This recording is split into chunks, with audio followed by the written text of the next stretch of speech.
Shalom, meus amigos, uma boa noite a todos vocês. Eu quero dar início ao estudo da Parashá Pinhas.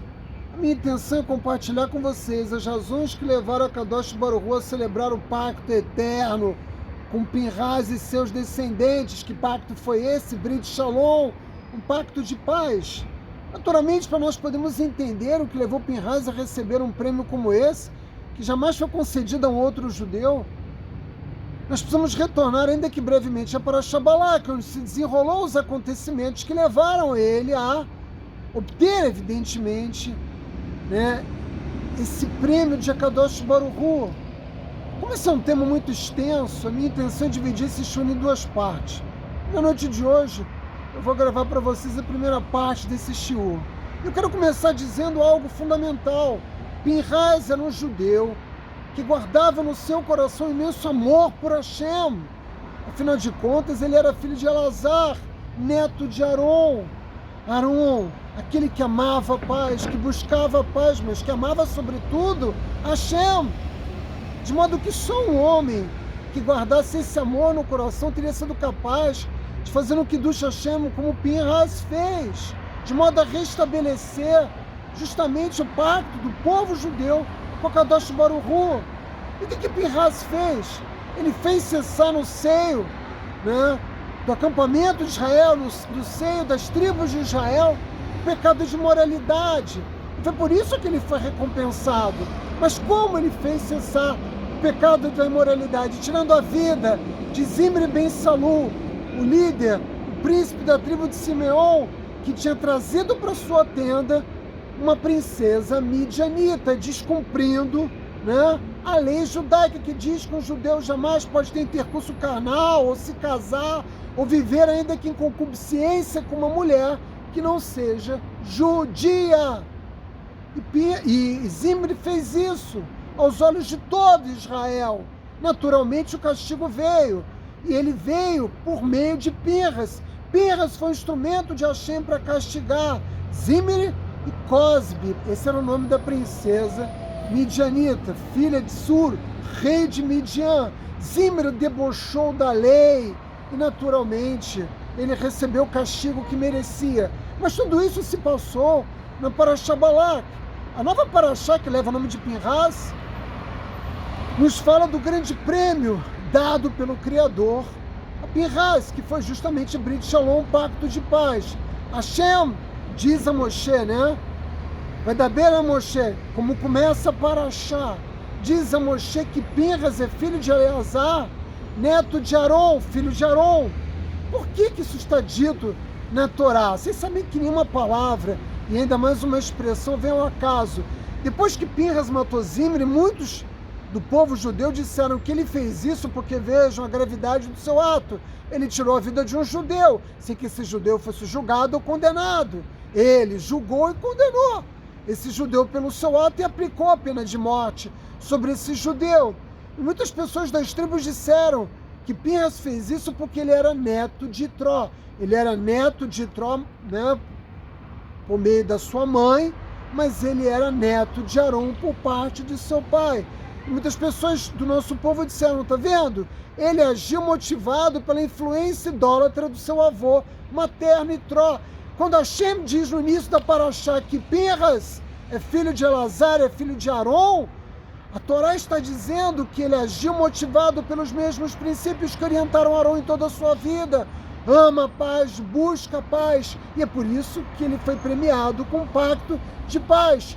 Por isso Hashem não exterminou os filhos de Israel, assim disse o Eterno, justamente porque Pinhas fez cessar a fúria de Kadosh Baruch Hu sobre os filhos de Israel ao zelar pelo cumprimento das nossas leis. E Hashem otorgou o pacto de paz a Pinhas. Pinhas recebeu uma missão eterna e se converteu num dos mais importantes profetas de toda a história do povo judeu. Depois de exercer por décadas a função de sumo sacerdote, ele se retirou e depois ele reaparece no cenário da história judaica como Eliyahu Hanavi.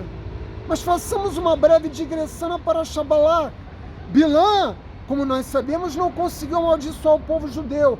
Mas Bilã procura Balaque e diz para ele: olha, eu vou contar para você um segredo. Que segredo é esse? Eu vou contar um segredo que é a forma que você pode utilizar para quitar, para retirar a proteção de Akadosh Baruch Hu sobre o povo de Israel.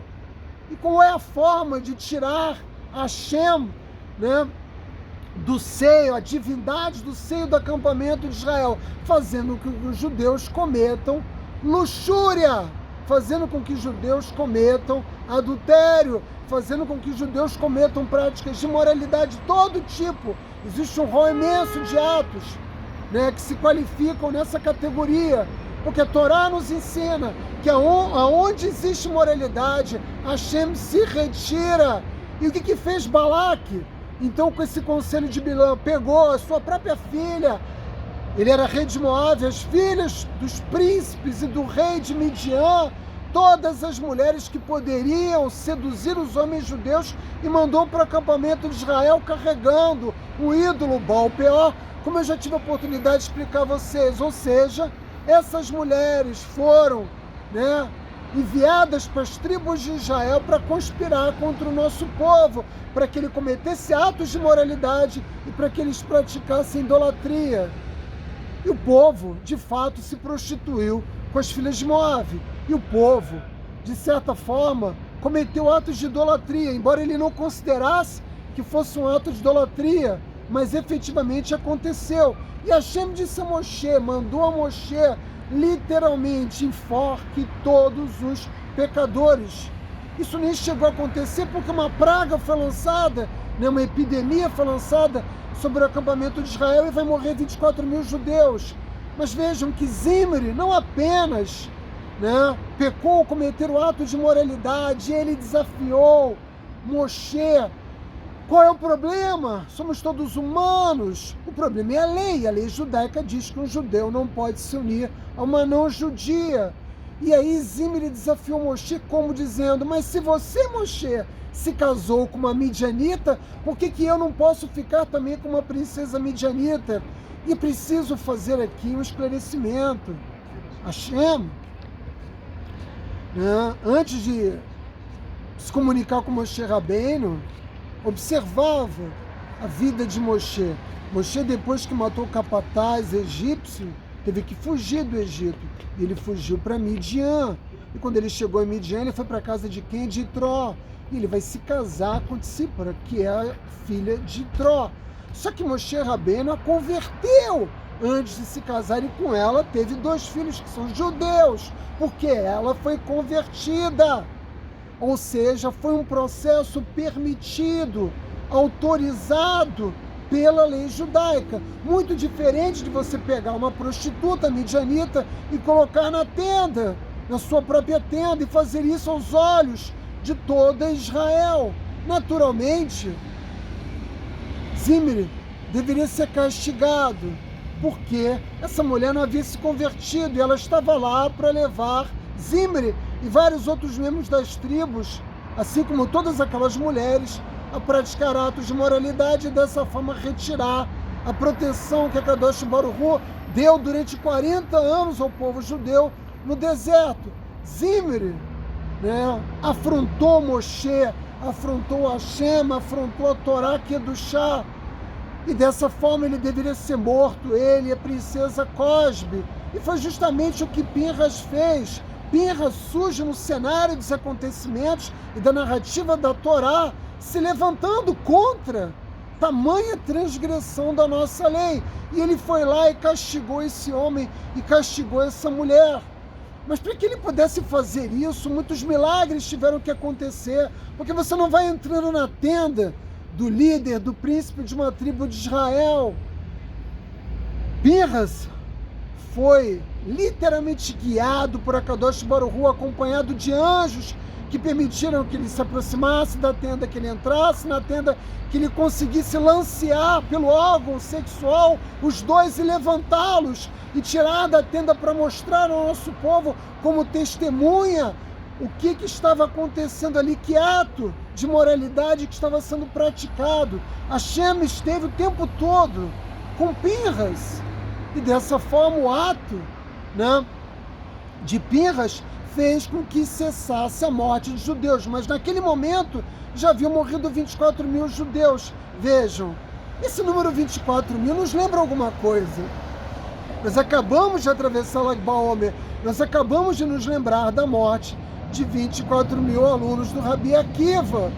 Zimri vai reencarnar muitas gerações depois como Rabi Akiva. E como morreu Rabi Akiva?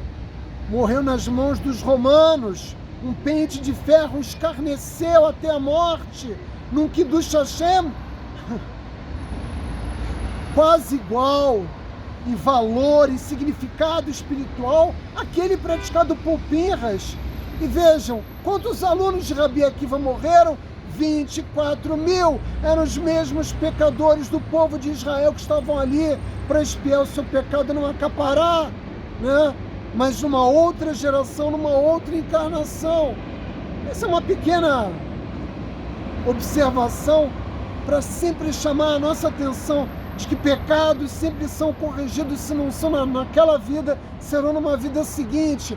O atributo de justiça de Akadosh Baruch Hu é severo e é lançado sobre o povo judeu. Todo o genocídio contra o povo judeu, todos os pogroms, todos os assassinatos, vítimas do antissemitismo, tudo o que acontece, né, contra o povo judeu é sempre parte do atributo divino de justiça de Akadosh Baruch Hu.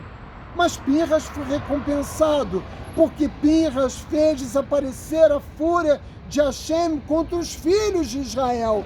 E com ele foi celebrado um pacto eterno, com ele e com seus descendentes, de modo que Pinhas expiou os pecados do nosso povo com esse Kiddush Hashem ao tirar a vida de Zimri e Cosbe. Hashem, e a Torá nos relata, isso determina a destruição de Midian e a destruição do povo midianita. Israel não pretendia invadir Midian, mas apenas as nações cananitas que viviam na terra de Israel. Mas, por Midian ter conspirado contra Israel, Akadosh Baruch Hu determina que o nosso povo lute contra os midianitas. E nós os golpeamos, e nós os castigamos, e nós os fizemos desaparecer da história. E vocês só sabem que existe um povo midianita porque a Torá nos conta.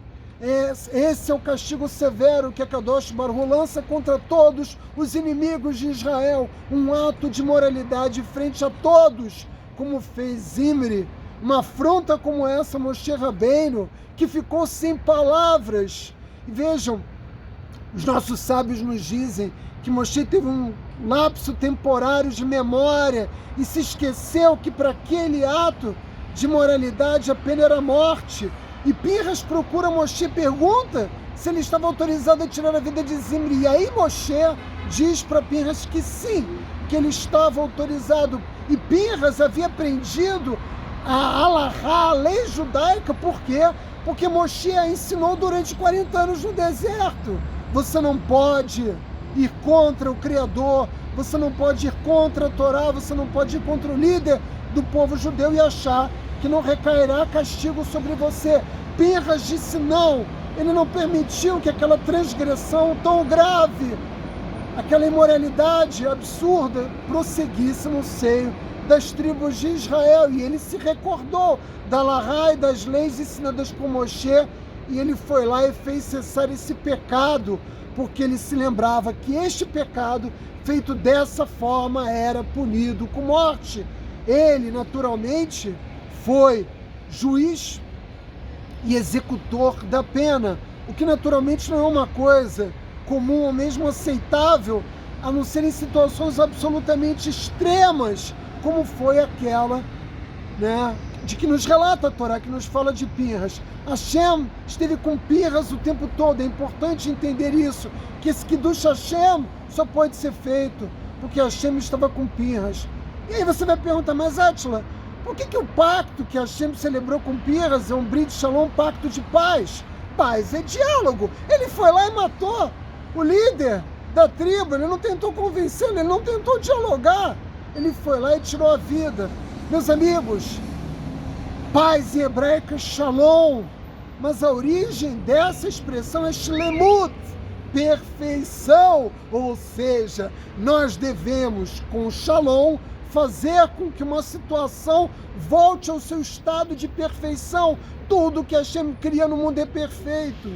As leis sexuais, sobretudo, de modo que quando um ato de luxúria é cometido, é preciso restabelecer o quê? É preciso retificar o quê? Uma situação que desvirtuou aquilo que é perfeito. Fazer a paz é fazer voltar a perfeição da criação de Hashem, e a Torá é perfeita.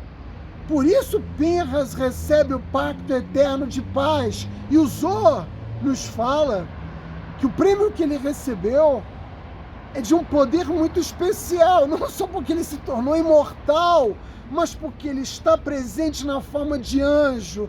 Toda vez que um judeu, ao completar 8 anos de idade, faz o seu Brit Milá, Brit, pacto, toda vez que nós celebramos na carne o pacto com a Kadosh Baruch Hu, há uma cadeira que é deixada para o anjo.